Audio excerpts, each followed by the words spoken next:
ஏன் இந்த மன அழுத்தம் வந்ததுன்னா, பிறந்ததுலேருந்து இப்போ வரைக்கும் வேணும்ட்டே ஓடுறீங்க. அதுதான் இவ்வளோ பிரச்சனைக்கு காரணம். இப்போ வாழ்ந்தீங்களா? அதில் கிடையவே கிடையாது. இப்போ பிரச்சனை எதில் இருக்குது? வாழ்வீங்களா? நான் உங்களுக்கு சொல்கிறது ஒன்றே ஒன்று தான். காலையில் முழிச்சதுலேருந்து நைட்டு தூங்குற வரைக்கும் யாருக்காவது போய் ஏதோ ஒரு வகையில் ஏதோ ஒரு உதவி பண்ணியிருக்கணும். உண்மையாகவே இறைவன் கொடுத்த இந்த வேலையை எப்போது தொடர்ச்சியாக செய்ய ஆரம்பிக்கிறீங்களோ, உருவம் இதே உருவத்தில் இருப்பீங்க, ஆனால் ஷைன் ஆயிருவீங்க. இதே கண்கள் தான் இருக்கும், ஆனால் பவர்ஃபுல் ஆகிடும். 10வது டோரை பார்த்து மலைச்சு போய் நின்றாதீங்க. மொதல் டோரை திறக்க ஆரம்பிச்சிருக்கேன்ற. நிறையா வேணுங்கிறவனுக்கு நிறையா கொடுத்து ஏமாத்தோம், ஒன்றுமே வேணான்றவனுக்கு நிறையா கொடுத்து ஏமாத்தோம். ஆக மொத்தம் என்ன பண்ணோம்? கொடுக்கறது எடுக்கிறது ரெண்டுமே மாயினுடைய வேலை தான். கிடைப்பதும் அருள் தான், கிடைக்காமல் இருப்பதும் அருள் தான். என் பொண்டாட்டி நான் சொல்கிறத கேட்க மாட்டாளே, வலிக்கும், வேதனையாக இருக்கும். என் பொண்டாட்டி என் பேச்சை கேட்குற அளவுக்கு இன்னும் டைம் வரல போல், முதல்ல என்ன நான் திருத்திக்கிறேன். வலிக்குமா? ஒரே ஆப்ஷன், இறைவன் இந்த உடலை கொடுத்துருக்கிறாரு. இந்த உடலை கொடுத்துருக்கும் போதே கடவுளாக மாறிடும்.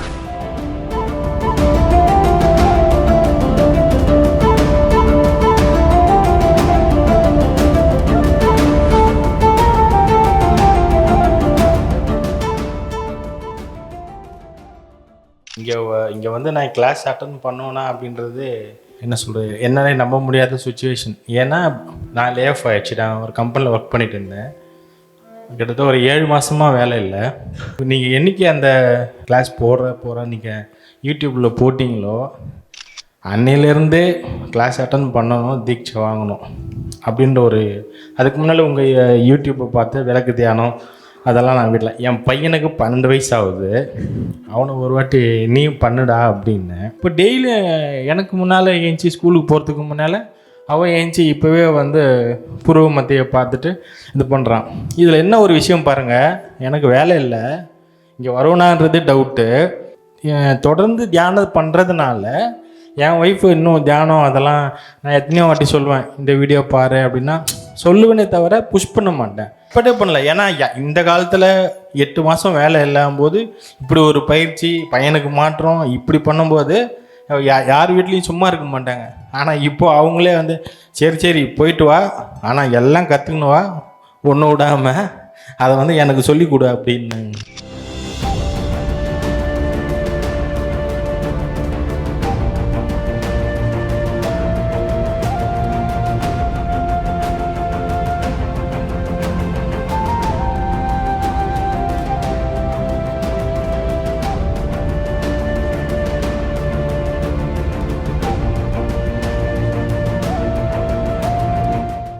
ஏன் இந்த மன அழுத்தம் வந்ததுன்னா, பிறந்ததுலேருந்து இப்போ வரைக்கும் வேணும்ட்டே ஓடுறீங்க.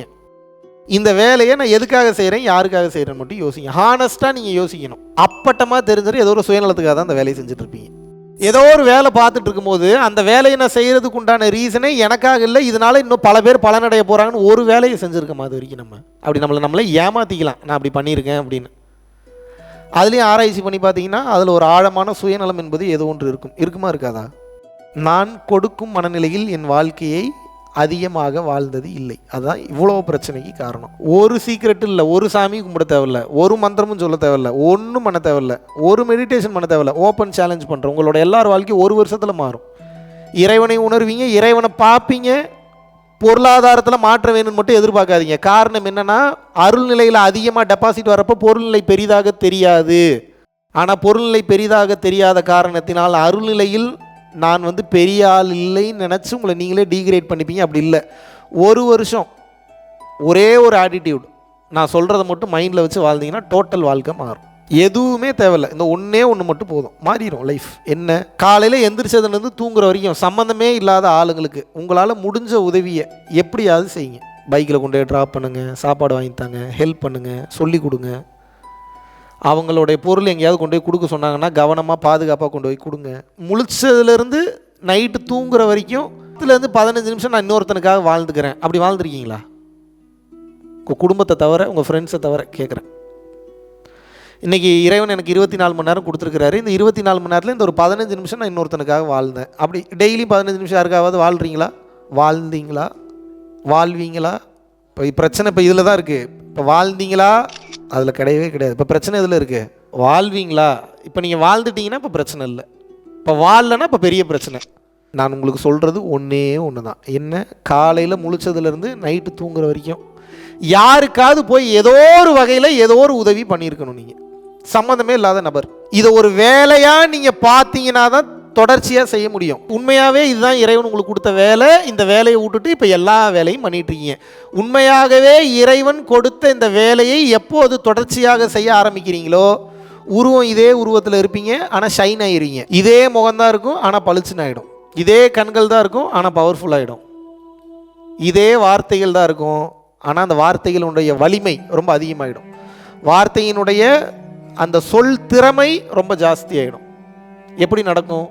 இறை எந்த வேலையை உங்கள் உடலில் இருந்து செய்தால் மட்டும்தான் அதெல்லாம் நடக்கும். இறை எப்போ அந்த வேலையை செய்யும்? 10வது டோருக்கு போகணுன்னா முதல்ல என்ன பண்ணணும்? 1 டோரு, 2வது டோரு, 3வது டோரு, 4வது டோரு, 5வது டோரு, 6வது டோரு, 7வது டோரு, 8வது டோரு, 9வது டோரு, 10வது டோரு. இப்போ நான் என்ன சொல்கிறேன் அப்படின்னா, 10வது டோரை பார்த்து மலைச்சு போய் நின்றாதீங்க. நீங்கள் என்ன பண்ணணும்? மொதல் டோரை திறக்க ஆரம்பிச்சிருங்கன்றேன். திறக்குதா, திறக்கலையா, திறக்குமா, இந்த சாவி தானா, இதை போட்டால் நல்லது, இந்த கேள்விலாம் வேணாம். பயிற்சி கையில் கொடுத்தாச்சு, எப்படி வாழணும்னு சொல்லி கொடுத்தாச்சு. அப்படியே வாழ ஆரம்பிச்சிருங்க. தான் நடக்கிறது. இதுதான் டோரை ஓப்பன் பண்ணுறது. நடந்துக்கிட்டே இருங்க. ஏதோ தப்பாக நடக்குது எங்கள் இந்த வாழ்க்கையில் போனால், அதெல்லாம் ஏமாற்ற வேலை. மாயை என்ன பண்ணும்? நிறையா வேணுங்கிறவனுக்கு நிறையா கொடுத்து ஏமாற்றும். ஒன்றுமே வேணான்றவனுக்கு நிறையா கொடுத்து ஏமாற்றும். எதுவுமே வேணான்றவனுக்கு நிறையா கொடுக்கும். எனக்கு இது மட்டும்தான் வேணுங்கிறவனுக்கு எதுவும் கொடுக்காம இருக்கும். ஆக மொத்தம் என்ன பண்ணும்? கொடுக்கறது எடுக்கிறது ரெண்டுமே மாயினுடைய வேலை தான். கிடைக்கும் போது சந்தோஷப்படக்கூடாது, கிடைக்காம இருக்கும்போது வருத்தப்படக்கூடாது. கிடைப்பதும் அருள் தான், கிடைக்காமல் இருப்பதும் அருள் தான். இது எப்படிங்க நான் நம்புறது? இப்போ உங்களுக்கு ஒரு வாட்டர் பாட்டில் நான் கொடுக்கணுன்னு இருக்கேன். உங்களுக்கு இப்போ கொடுக்கல. நீங்கள் என்ன பண்ணுறீங்க? பக்கத்தில் இருக்கிறவருக்கு கொடுங்க, இதான் கடைசி வாட்டர் பாட்டில் தெரியுது அப்படின்றீங்க. இப்போது உங்களுக்கு கொடுக்காமல் இருக்கிறது அருள், அவருக்கு கொடுத்தது அருள். என் வாய்ப்பு போயிடுச்சே, கோவம் வரும், வெறுப்பு வரும், ஏமாற்றணும்னு தோணும், டார்ச்சர் பண்ணணும்னு தோணும். என் வாய்ப்பு வேறு எவனுக்கோ போயிருக்கு, அவன் வாழ்க்கை நல்லாயிருக்கும். வலி போயிடுச்சு, வேதனை போயிடுச்சு, சந்தோஷம் வந்துடுச்சு. என் பொண்டாட்டி நான் சொல்கிறத கேட்க மாட்டாளே, வலிக்கும், வேதனையாக இருக்கும், கஷ்டமாக இருக்கும். என் பொண்டாட்டி என் பேச்சை கேட்குற அளவுக்கு இன்னும் டைம் வரல போல், முதல்ல என்ன நான் திருத்திக்கிறேன். வலிக்குமா? எதிர்பார்த்து காத்துட்டு இருந்தேன், இந்த மாத சம்பளம் கடைசி தேதியில் கொடுக்குறானே, இவன்லாம் நல்லா இருப்பானா? வலிக்கும், வலிக்கத்தான் செய்யும். பாவம் இவ்வளோ தூரம் கஷ்டப்பட்டு கம்பெனியை ரன் பண்ணி கடைசி தேதிக்குள்ளவாது கொடுத்துட்றாரு, வலிக்குமா? அப்புறம் கம்பெனி மாறிக்கிங்க, அது வேறு. அப்போ வலிக்காமல் இருக்கணும், அவ்வளோதானே. இதில் எதுக்கு பதட்டம் படபடப்பு? எப்படி வரும்? செய்யணும்னு முடிவு பண்ணிட்டா வச்சு செஞ்சிடணும், அது வேறு. அது முடிவு பண்ணி செய்கிறது. இந்த முடிவை நான் எடுக்கணுமா எடுக்கக்கூடாதுன்றதில் எப்படி இருக்கணும்? தெளிவாக இருக்கணும். இந்த முடிவு எடுத்தால் என்னெல்லாம் வருன்றதையும் கவனமாக ஆராய்ச்சி பண்ணிடணும். முன்னாடியே முடிவு எடுத்துகிட்டு ஐயோ குத்துதே, குடையுதே, கஷ்டமாக இருக்குன்னா முடியாது. பார்க்குறதுனா எண்டு வரைக்கும் போய் பார்த்துடணும், கடைசி வரைக்கும் போய் பார்த்துடணும். புரியுதா நான் சொல்கிறது? அந்த இடத்துல ஒரே ஆப்ஷன் தான் இருக்கணும். என்ன? இறைவனா நானா? இறைவன் என்ன சொல்கிறாரு? கொடுத்துருன்றாரு. நம்ம எடுத்துருன்றணும். அங்கே போய் நின்றுட்டு அங்கே போய் ஐயோ சுண்ணாம்பு டப்பா மறந்து வச்சுட்டு வந்துட்டேன்னு, இந்த போர்வையை எடுத்துகிட்டு வந்திருக்கலாம், போத்திக்கிறதுக்கு இடம் இருக்கான்னு தெரில, படுக்கிறதுக்கு இடம் இருக்கான்னு, இந்த கேள்வியே இருக்கக்கூடாது. சொல்கிறத அப்படியே ஃபாலோ பண்ணுங்க. நீங்கள் உங்களுக்கு ஆராய்ச்சியே வேண்டாம். உங்களுக்கு நான் நிறைய ஆராய்ச்சி பண்ணி நான் பண்ண ஆராய்ச்சிலாம் வாய்ப்பே இல்லை நீங்கள் பண்ணியிருக்கிறதுக்கு. எழுதி தரேன். ஆராய்ச்சி பண்ணி இதுக்கு மேலே ஆராய்ச்சி பண்ணுறதுக்கு இங்கே ஒன்றுமே இல்லைன்னு முடிவுக்கு வந்துட்டேன். இதுக்கப்புறம் இதில் ஆராய்ச்சி பண்ணுறதுக்கு என்ன இருக்குது? உங்களுக்கு ஒரே ஆப்ஷன். இறைவன் இந்த உடலை கொடுத்துருக்கிறாரு. இந்த உடலை கொடுத்துருக்கும் போதே கடவுளாக மாறிடுங்க. ஜனவரி 26ஆம் தேதி மலேசியாவில் இருக்கக்கூடிய செரம்பான் அப்படின்ற பகுதியிலையும் பார்த்தீங்க அப்படின்னா பரம்பொருள் யோகம் ஒரு நாள் நேரடி வகுப்பு கண்டக்ட் பண்ணுறோம். விருப்பப்படக்கூடிய நபர்கள் கீழே உள்ள கான்டாக்ட் நம்பருக்கு கான்டாக்ட் பண்ணி உங்களது பெயரை முன்பதிவு செய்து கொள்ளலாம். கல்யாணங்களுக்கு போகும்போதோ இல்லை ஒரு ஃபங்க்ஷனுக்கு போகும்போதோ ஒரு குழப்பம் இருக்கும். சரி, நம்மளை கூப்பிட்டாங்க, இவங்களுக்கு என்னடா நம்ம போய் கிஃப்ட் பண்ணலாம்? நம்ம பரம்பொருள் ஃபவுண்டேஷனோட முக்கியமான சில வீடியோஸ் நீங்கள் டவுன்லோட் பண்ணி வச்சுட்டு ஒரு பென்ட்ரைவில் போட்டு புதுசாக திருமணம் ஆகக்கூடிய அந்த தம்பதிகளுக்கு கொடுக்கலாம். என் வீடியோவை தான் கொடுக்கணும்னு நான் சொல்ல மாட்டேன். மெய்ஞானம் சம்பந்தமான சில விஷயங்கள் யார் மிக சரியாக பேசுகிறாங்கன்னு நீங்கள் நினைக்கிறீங்களோ அவர்களுடைய வீடியோவை காப்பி பண்ணி கொண்டு போய் கொடுங்க. இதுதான் அவர்களுக்கு உண்மையான பொக்கிஷம், உண்மையான ட்ரெஷர்.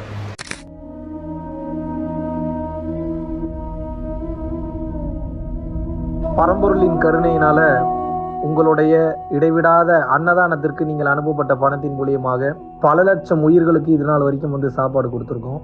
ஸோ கொரோனாலேருந்து ஆரம்பித்து ஒரு நாள் கூட விடாமல் பல உயிர்களுக்கு வஸ்திர தானங்களாக இருக்கட்டும், படிக்க முடியாதவங்களுக்கு கல்வித்தொகை கட்ட முடிய விஷயங்களாக இருக்கட்டும், இல்லை ஸ்போர்ட்ஸ் ரீதியாக விளையாடக்கூடிய நல்ல மாணவர்களை அனுப்பி வைக்கக்கூடிய விஷயங்களாக இருக்கட்டும், அதை தொடர்ந்து வந்து பார்த்தீங்கன்னா ரெகுலராக மந்த்லி பேசிஸில் ஏழை குழந்தைகளுக்கு க்ரோசரிஸ் கொடுக்கறதாக இருக்கட்டும், இல்லை அவங்களுக்கு வந்து பார்த்தீங்கன்னா சேம் அவங்க விருப்பப்படுறவங்களுக்கு வீட்டு துணிமணிகள், வீட்டுக்கு தேவைப்படக்கூடிய மற்ற பொருட்கள் வாங்கி கொடுக்கறதாக இருக்கட்டும், எல்லா உதவிகளும் வந்து பார்த்தீங்கன்னா உங்களோட உதவினால தான் போயிட்டு இருக்கு.